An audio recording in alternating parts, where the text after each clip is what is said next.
Hey guys! Okay, so today is a huge video because I am going to teach you my 3-step system in shooting in manual mode.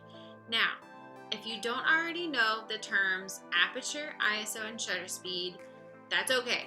I want you to go to my website, the link's below. I want you to go to my website and go to my free resources in the shop and grab my free ebook on the Jumpstart to Photography, and it's going to tell you about each one of these things, aperture, ISO, and shutter speed, so that you can get a little bit more familiar with what those are and what they do and how they affect your image. So today I'm just going to quickly share, for those of you who already know those terms, my 3-step system, what goes on in my head every single time I click the shutter button. Okay, so AIS is something that I'm going to have to get you ingrained in your head because those are the 3 steps to manual mode: aperture, ISO, and shutter speed. Now, the way that I remember AIS is that when I was a kid and we were getting ready for church, my mama would say AIS in 10 minutes. I knew that that meant my A better be in the seat in 10 minutes. And so she said AIS every week. It was ingrained in my head. So now I got to share that information with you, and you can remember those 3 steps in that order, AIS, because when you know these steps in that order, it's going to just make your manual mode workflow change forever. So the first thing that I do is I set my A, or my aperture. So I grab my camera and I make a mental decision right then and there before I change any of my settings. And I say to myself, what am I shooting and what do I want the final image to look like? Let's just say I'm shooting a bride, one person. So with my style, I like a creamy, dreamy background. I like to have as much bokeh as possible. So that means my aperture needs to be as low as I can go and still maintain a good focus. So I have on right now the 35mm 1.4. So I like to shoot as wide open as possible. So I'm going to put my aperture all the way down to 1.4. Okay? Don't freak out.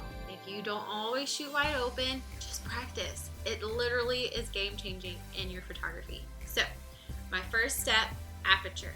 I'm going to make a mental decision. I want to shoot this one bride at 1.4. So I go to my aperture and I make sure it's at 1.4. Okay, so step 1. Step 2 is ISO, and basically what that is your camera's sensitivity to the light. The lower the ISO, the least sensitive your camera is to light. The higher ISO, the more sensitive your camera is to light.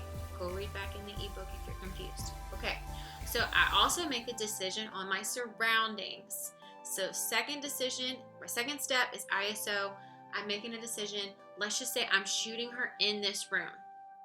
We're not in full sun, but it's still pretty bright in here. Just from knowing my camera and knowing photography, I probably need to start with around ISO 400. Okay, so I set my apertures at 1.4. That is set because I want to maintain my style. The other thing I'm going to set, my second step, is ISO. So I change my ISO to 400. Now the last and final step is shutter speed. This is where you are going to meter to 0. So when you look through your viewfinder, or you can even see it right here. Let's see if I can get this back on here. There we go. It's okay. Let's see if you can see this. You see that meter and you see 0. You see those tick marks? We want them all to be metered to 0. So there's no tick marks to the right or to the left. That's what I'm talking about when I say meter to 0. You're going to use your shutter dial to make sure you meter to 0. Okay, so let's just pretend my bride's standing right here. The first step was aperture. I set it at 1.4 because I want to maintain my light and airy, creamy, dreamy style. The second decision I made was ISO, and basically I'm making that decision with the light that I'm surrounded with. So I'm going to start with ISO 400. My next step is to meter to 0. Okay, so I'm taking my shutter. Do you see the numbers changing? And I am making sure, oh, we can see it right here. I'm making sure, okay, you see how we see that the dial's all the way here? That's not good. We want to make sure it's metered to 0. That means Nikon is telling me, girlfriend, you're good. You've got correct exposure. So I'm going to take a picture and seeing what it looks like. It looks super yellow, which means I need to change my white balance, which is in a different video. Okay, so I'm going to take the picture again. I meter to 0. That's a little bit better. Okay, so once you have your exposure correct, your fourth and final step is white balance, and you just saw what I did. I use Kelvin white balance. That is in another video. I'll link it below so you can master your white balance, but that's it. It's 3 steps that I do over and over and over again. I start with aperture because I want to maintain my style and have my aperture as low as possible, because the lower the aperture, the more blur you're going to get in the background. My second decision is ISO, and I base my settings around what's going on around me, okay?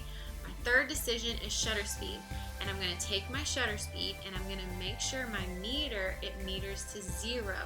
And when it's metered to 0, that's Nikon telling me, girl, you've got good exposure, good job. So then I take the picture. When I take the picture, I notice, is it too yellow? Is it too blue? I don't know. Let me change my white balance. So then I use the Kelvin scale, I change my white balance in camera, and then I take the other picture, and then it looks good, and I'm done. And that is easy and simple, and that is just the 3-step system I personally use every single time before a shoot.